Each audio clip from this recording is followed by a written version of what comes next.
Hello dear students, exercise 3.2 का third question का sixth part देखते हैं।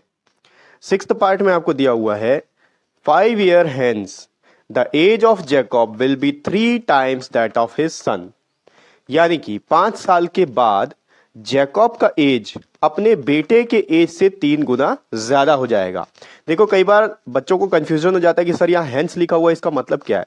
आप इसके पीछे मत जाओ, आप यहां देख लो विल बी लिखा हुआ है, और विल बी हमेशा हम कब यूज करते हैं? फ्यूचर टेंस में, यानी कि 5 साल के बाद, भविष्य काल में बात की जा रही है। तो 5 year hence the age of the Jacob will be 3 times that of his son. यानी कि 5 साल के बाद जैकब का एज अपने बेटे के एज का 3 गुना हो जाएगा, 3 times हो जाएगा। 5 years अगो, अब अगो का तो मतलब आपको पता है पहले। 5 years ago Jacob's age was 7 times that of his son. 5 साल पहले जैकब का जो एज था वो अपने बेटे के एज से 7 गुना ज्यादा था, 7 times। What are their present ages? तो अभी करेंटली प्रेजेंट, एट प्रेजेंट उनका एज कितना है, ये आपको फाइंड आउट करना है।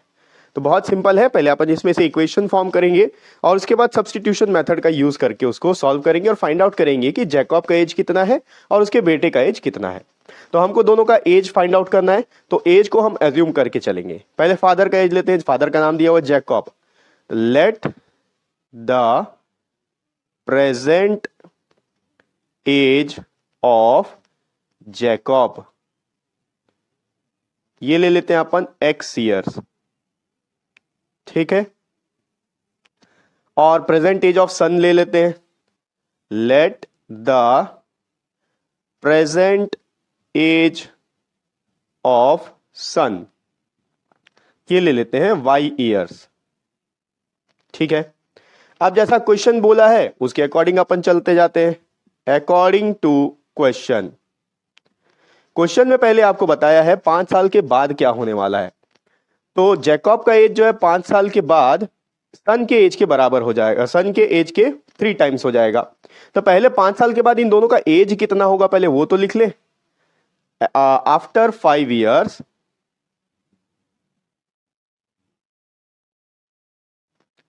एज ऑफ जैकब, ठीक है।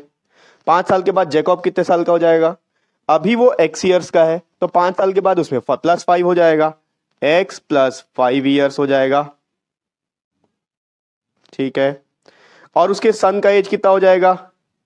सन्स एज, सन का एज कितना होगा? अभी प्रेजेंट वो y years का है, तो 5 साल के बाद हो जाएगा y + 5। अब यहां से इक्वेशन फॉर्म करेंगे। देखो, हमने पहले लिख दिया आफ्टर 5 years, तो बार बार आपको रिपीट करने की जरूरत नहीं, ठीक है। तो 5 साल के बाद जैकब का एज x + 5, उसके बेटे का एज y + 5। अभी एक हम लोग को क्या करना है, यहां पर इक्वेशन फॉर्म करना है। इक्वेशन फॉर्म करने के लिए देखो, x + 5 is equals to y + 5, पहले ये हमने लिख लिया। क्वेश्चन में बोला है आपको 5 साल के बाद में, अभी ये 5 साल का एज है दोनों का, आने वाले 5 साल के बाद का एज है दोनों का। 5 साल के बाद में जो बाप का एज है, यानी कि जो जैकब का एज है, वो बेटे के एज से 5 times ज्यादा है।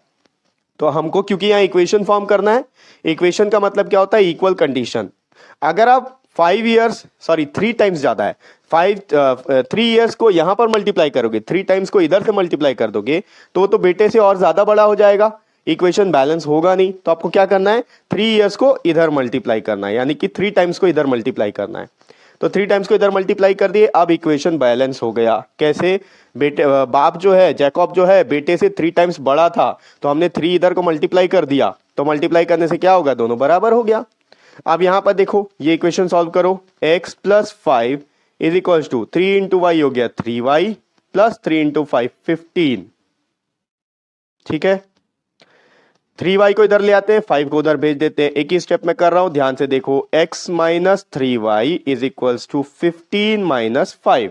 यहां 3y प्लस में था, इधर जाके माइनस, यहां 5 प्लस में था, इधर जाके minus. x - 3y is equals to 15 - 5 हो गया 10, और ये आ गया आपका फर्स्ट इक्वेशन, ठीक है। तो फर्स्ट इक्वेशन आपको मिल गया। अब भाई 5 साल पहले की बात की गई है, 5 years अगो, तो वो भी निकाल लेते हैं। 5 years अगो, अब 5 साल पहले 5 साल पहले जैकब की एज कितनी रही होगी? अगर अभी x है तो 5 साल पहले तो -5 करना पड़ेगा। जैकब्स एज या age of Jacob, age of Jacob ये हो जाएगा x -5 क्योंकि 5 साल पहले के बारे में बता रहे हैं। सन का एज कितना हो जाएगा? एज ऑफ सन ये हो जाएगा y -5 क्योंकि सन का एज y है और 5 साल पहले तो 5 साल छोटा होगा यानी कि y -5 होगा। अब क्वेश्चन के अकॉर्डिंग देख लो, क्वेश्चन में क्या बोला है? 5 साल पहले जैकब इसके 7 टाइम्स था, इस सन के, अपने सन के 7 टाइम्स था। तो फिर से वही चीज करेंगे, इक्वेशन को बैलेंस करना है अपन को। x -5 is equals to y -5 ये लिख लिए। अभी ये 7 टाइम्स बड़ा है तो जब इसको इसके बराबर करना है तो 7 से यहां पर मल्टीप्लाई करना पड़ेगा आपको। ठीक, सॉल्व कर लो। ये आ गया x -5 equals to 7 into y हो गया 7y -7 इंटू 5 हो गया 35। y को इधर लाएंगे, 5 को उधर भेजेंगे, ये हो गया x -7y is equals to -35 plus 5। देखो यहाँ 5 माइनस में था, उधर जाके प्लस हो गया, 7 यहाँ प्लस में, इधर आके माइनस, तो ये आ जाएगा x -7y is equals to -30। ये इक्वेशन नंबर 2। -30 क्यों आया? क्योंकि दोनों के बीच में सब्ट्रैक्शन होगा, दिख रहा है माइनस इंटू प्लस माइनस होता है, सब्ट्रैक्शन होगा, सब्ट्रैक्शन किया 30 आ गया। अब 35 बड़ा है 5 से तो उसका साइन लेना पड़ेगा, उसका साइन माइनस था तो माइनस आ गया। अब 2 इक्वेशन आपके पास आ चुके हैं, इक्वेशन हमारा फॉर्म हो गया है। सब्स्टिट्यूशन मेथड को यूज करना है, कोई भी एक इक्वेशन उठा लो, x का वैल्यू फाइंड आउट करके दूसरे इक्वेशन में पुट कर दो। मैं इक्वेशन फर्स्ट को उठाता हूं, फ्रॉम इक्वेशन नंबर फर्स्ट यहां दिया है x -3y is equals to 10। तो x का वैल्यू आप निकाल सकते हो, x इक्वल्स टू यहां हो जाएगा 10 प्लस 3y, क्योंकि 3y इधर माइनस में उधर जाके प्लस हो गया। इक्वेशन नंबर इसको 3 दे देते हैं। अब इस इक्वेशन को या x के वैल्यू को सेकेंड इक्वेशन में हम पुट करेंगे। ये मैं आपको बार बार बता चुका हूं, जिस इक्वेशन से आप x का वैल्यू फाइंड आउट कर रहे हो उसी इक्वेशन में इसको पुट नहीं करना है, दूसरे इक्वेशन में पुट करना है, वरना इक्वेशन वापस ऐसी का ऐसी आ जाएगा आपका। ठीक है, तो इसको यहां पर पुट करते हैं। Put in equation 2, put in second equation. Second equation आपके पास क्या है? ये है, ये x -7y equals to -30। x का वैल्यू 10 प्लस 3y, अब यहां पर ये है -7y इज इक्वल्स टू -30। अब ये y वाले टर्म्स है, सब्ट्रैक्शन हो सकता है क्योंकि ये प्लस में माइनस में सब्ट्रैक्शन होगा। 7 - 3 हो जाएगा 4, तो पहले और ये 10 को राइट साइड शिफ्ट कर देंगे। ठीक है, तो देखो एक साथ कर रहा हूं मैं, 7 - 3 हो गया 4y, और क्योंकि 7 बड़ा है उसका साइन माइनस है तो यहाँ माइनस लेंगे, इज इक्वल्स टू यहाँ पर -30 है। अब ये 10 इधर प्लस में था, इसको राइट साइड शिफ्ट किए, वहां जाके माइनस हो गया। -4y इज इक्वल्स टू, इन दोनों के बीच में एडिशन होगा, माइनस इंटू माइनस प्लस होता है, दोनों के बीच में एडिशन होगा। 30 प्लस 10 हो गया 40, साइन 30 का लेंगे क्योंकि वो बड़ा है।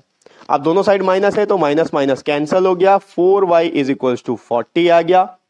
y का वैल्यू कैलकुलेट कर लो, 40 डिवाइडेड बाई 4, क्योंकि यहाँ 4 मल्टीप्लाई हो रहा है, राइट साइड जाके डिवाइड होगा, ये हो गया 4 1 जा 4, 4 10 जा 40। y का वैल्यू आ गया 10।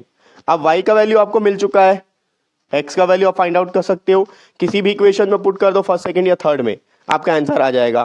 तो मैं थर्ड इक्वेशन में पुट कर लेता हूं। थर्ड इक्वेशन ये है हमारा, x इक्वल टू, यहां लिख लेते हैं पुट इन इक्वेशन थर्ड, मैं डायरेक्ट कर रहा हूं, ध्यान से देखो, x इक्वल्स टू यहां पर है 10 प्लस 3y लिखा हुआ है, तो 3 इंटू वाई का value 10, x equals to 10 plus 30, यानी कि x का वैल्यू आ गया 40। अब आप प्रेजेंट एज दोनों का बता सकते हो, x हमने अज्यूम किया था प्रेजेंट एज ऑफ जैकब, तो x यानी कि जैकब का एज आ गया 40 ईयर्स, और y यानी कि प्रेजेंट एज ऑफ सन, तो प्रेजेंट एज ऑफ सन आ गया 10 ईयर्स। ठीक है, तो ये जो एज वाले क्वेश्चंस होते हैं थोड़े से घुमा के दिए होते हैं, लेकिन जब आप इसको ध्यान से पढ़ के सॉल्व करोगे तो आपसे आराम से सॉल्व हो जाएगा। अगर एक बार में समझ में ना आया हो तो वीडियो को दोबारा देखो, आपको जरूर समझ में आएगा, कहीं पर वीडियो को स्किप करके मत देखना वरना कंफ्यूजन होगा। ठीक है, तो ये हो गया एक्सरसाइज 3.2 का थर्ड का 6th क्वेश्चन, और ये थर्ड क्वेश्चन का लास्ट पार्ट भी था और इस एक्सरसाइज का भी लास्ट क्वेश्चन है। इसी के साथ ये एक्सरसाइज यहाँ पर कंप्लीट हो चुका है। नेक्स्ट वीडियो में अपन आगे का पोर्शन देखेंगे और नेक्स्ट वीडियो का जो लिंक होगा आपको इसी वीडियो के डिस्क्रिप्शन बॉक्स में मिल जाएगा।